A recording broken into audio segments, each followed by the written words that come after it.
નવરાત્રીને હજુ થોડો સમય બાકી હોવા છતાં સુરતમાં ગરબાની તૈયારીઓનો માહોલ અત્યારથી જ જામવા લાગ્યો છે।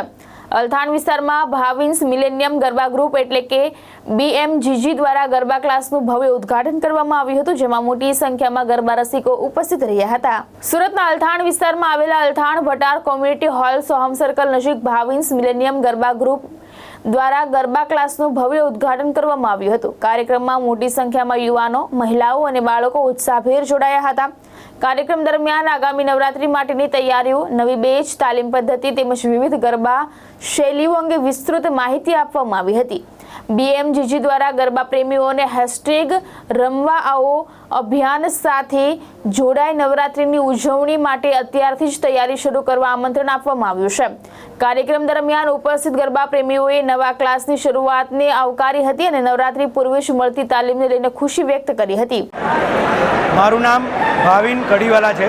હું BMGG એટલે કે ભાવિન્સ મિલેનિયમ ગરબા ગ્રુપનો મેઇન ઓનર હું ભાવિનભાઈ છું અને સમજો કે હું આ છેલ્લા લગભગ BMGGના નામથી 15 કે 16 વર્ષ મને થયા છે। આમાં 15-16 વર્ષથી આપણે આ ક્લાસીસ ચલાવીએ છીએ। 15 વર્ષ પહેલાં ભાવિનભાઈ આજના ભાવિનભાઈમાં શું ફરક છે? 15 વર્ષ પહેલાં સમજો કે BMGGમાં જે ટાઈપના ગરબા શીખવવામાં આવતા હતા એ એકદમ ટ્રેડિશનલ લેવલ પર હતા, પણ હવે આજે યુવા ઘણી પેઢીઓ જોડાઈ રહી છે, તો એ લોકોના મુજબ થોડુંક એમાં મોડિફિકેશન કરીને નવી ટાઈપના ગરબા એમાં શીખવવામાં આવે છે।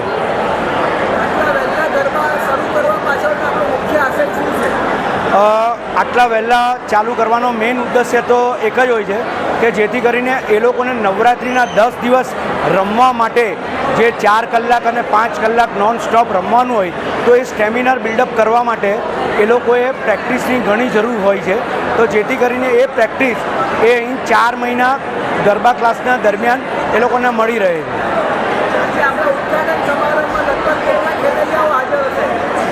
આજે એમ સમજો કે લગભગ 2,500 થી 3,000 પબ્લિક આજે અહીં આવીને ગયું।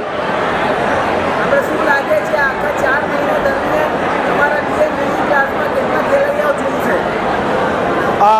મને એવું લાગે છે કે આ વર્ષે મારી છે ને એકચ્યુઅલી 2 બ્રાન્ચ ચાલે છે।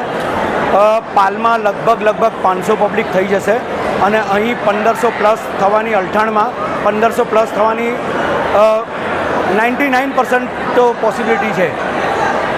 આપણે કયા નવા સ્ટેપ લઈને આ વખતે અહીંયા સુરતમાં આવ્યા છીએ? યુવા પેઢીનું ગરબામાં આગમન ઘણા મોટા પ્રમાણમાં થઈ રહ્યું છે છેલ્લા 3 વર્ષથી, તો એ લોકોને ગરબાની સાથે થોડો વેસ્ટર્નનો ટચ, થોડો સાઉથનો ટચ અને એ પ્રમાણે જે બીજું બધું લોકનૃત્ય આવે છે કે જે ગરબામાં સેટ થઈ શકે છે એ બધું અમે સ્ટડી અમારું થઈ ગયું છે અને એ સ્ટેપ આ વર્ષે અમે અહીં લાવીશું।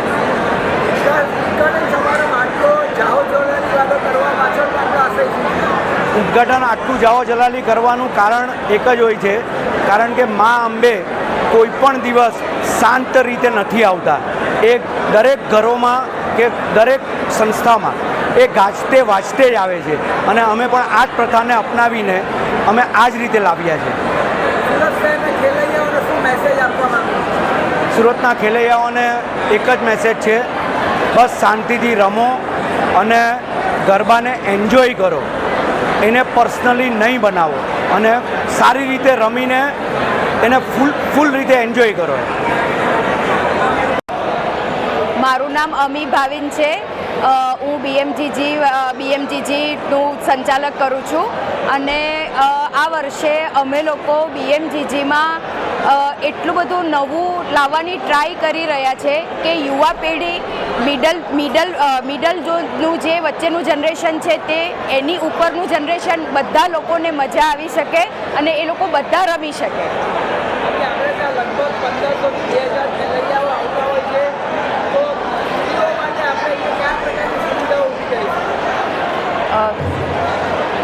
શેના માટે ની સંભળાયું અવાજમાં? છોકરીઓ માટે ફર્સ્ટ તો છોકરીઓ માટે વોશરૂમ, એક પ્રોપર જગ્યાનું વોશરૂમ હોવું ખૂબ જરૂરી છે।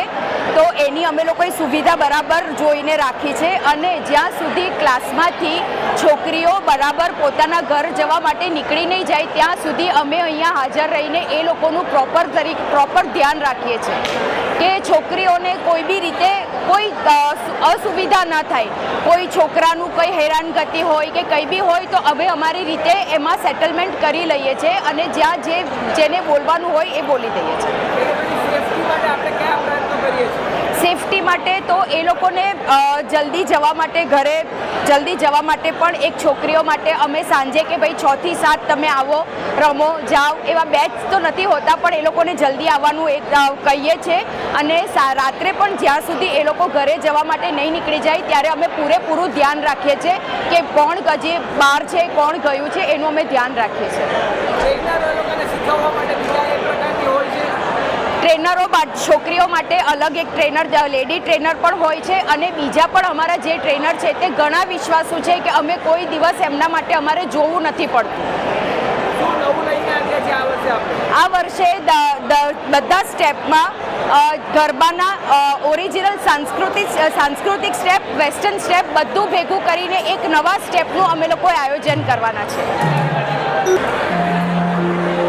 મારું નામ ઋષિ ભાવિન કડીવાલા છે. હું ભાવિન કડીવાલાનો સન છું અને હું મારી એક અલગ બ્રાન્ચ મેં ચાલુ કરી છે, પાલ બ્રાન્ચ, તે હું સાચવું છું. સાથે સાથે અહીંયાના બધા પ્રોગ્રામને બધું ઓર્ગેનાઇઝિંગનું બધું હું જ જોઉં છું. પછી યંગ જનરેશનને આકર્ષવા માટે આપણે શું અહીંયા નવું કરી રહ્યા છીએ? યંગ જનરેશનનો આજકાલનો ટ્રેન્ડ ચાલે છે ટેકનો, પછી પેલું ભજન ક્લબિંગ ને બધાનું. તો લાસ્ટ યર અમે ટેકનો ગરબા લાવ્યા હતા કે જે આપણે વર્લ્ડમાં પહેલી વખત થયું હતું કે ટેકનો જે બહારનું કલ્ચર છે અને ગરબા જે આપણું કલ્ચર છે એ બેને મિક્સ કરીને અમે લોકોએ નવી શરૂઆત કરી હતી અને સુપર હિટ હતું. બધા જ યંગસ્ટર એમાં એકદમ ઝૂમી ગયા હતા અને લોકોને બહુ જ ગમ્યો હતો એ પ્રોગ્રામ. એવી જ રીતે આ વર્ષે અમે બીજા બધા પ્રોગ્રામ ભજન ક્લબિંગથી માંડીને બધું જ એમાં ગરબા મિક્સ કરીને નવું ટચ અમે કર્યા જ કરશું. નાંદેડ અને આ જગ્યાને આપણે કેવી રીતે મેનેજ કરીશું? જેવી રીતે મેં કહ્યું, અહીંયા 1500 પ્લસ છે. અહીંયા મારા ફાધર બધું હેન્ડલિંગ કરતા હોય. પાલમાં બધું મોસ્ટલી આખું યંગ ક્રાઉડ હોય ત્યાં હું હેન્ડલ કરતો હોઉં. એટલે એ હિસાબે અમે બધું હેન્ડલિંગ અલગ અલગ રીતે કે પર્સનલી બધા ધ્યાન આપી શકીએ. એટલે અમે ફેમિલીવાળા ડિવાઈડ થઈ જઈએ કે બધા સ્ટુડન્ટ પર અમે પર્સનલી ધ્યાન આપી શકીએ ને એ લોકોનું જે પણ રિક્વાયરમેન્ટ ફૂલફિલ કરી શકીએ અમે. ક્યાં આપણે રમવા લઈ જવાના છે ખેલૈયામાં? ખેલૈયામાં તો ઘણા બધા અહીંયા ઇવેન્ટ થાય છે પણ અમે અહીંયા છે ને કોઈ એક જગ્યા ફિક્સ નથી કરતા. અમે અહીંયાથી સરસાણા અને યશવી બેઉ જગ્યા પર અલગ અલગ ખૂબ સારા સિંગર આવવાના છે. એક જગ્યાએ જયસિંહ ગઢવી આવવાનો છે, એક જગ્યા પૂર્વમંત્રી આવવાની છે. તો એ ખેલૈયા પર અમે મૂકીએ છીએ કે ખેલૈયાને ક્યાં જવું છે. અમે અમારા વિચાર થોપીએ એના કરતાં એ લોકો ડિસાઇડ કર્યું તો વધારે સારું પડે. આપણે અત્યારે હાલમાં કેટલા સ્ટેપ્સના ગરબા શીખી રહ્યા છે? અમે અહીંયા 22થી સ્ટાર્ટ કરીએ છીએ અને પછી અમે લોકો 100 સ્ટેપ ઉપર પણ અમે દાંડિયા પણ શીખવાડીએ છીએ, અમે ટીટોળી પણ શીખવાડીએ છીએ અને નવું દર વર્ષે અમે લાવ્યા જ કરીએ છીએ. હવે આ વર્ષે નવું શું કરવાના છે? નવું જેમ મારા ફાધરે મેન્શન કર્યું છે એમ કે અમે ઘણા બધા સ્ટેપ્સ નવા મિક્સ કરીએ. હમણાં જે યંગ ટ્રેન્ડિંગ જે સ્ટેપ ચાલતા હોય એ બધા અમે મિક્સ કરીએ નવા ગરબામાં અને અલગ અલગ અમે સ્ટેપ દર વર્ષે બનાવીએ અને બનાવતા જ રહીશું. ઉત્કર્ષ ગલચર, દ્રષ્ટિકોણ ન્યૂઝ, સુરત.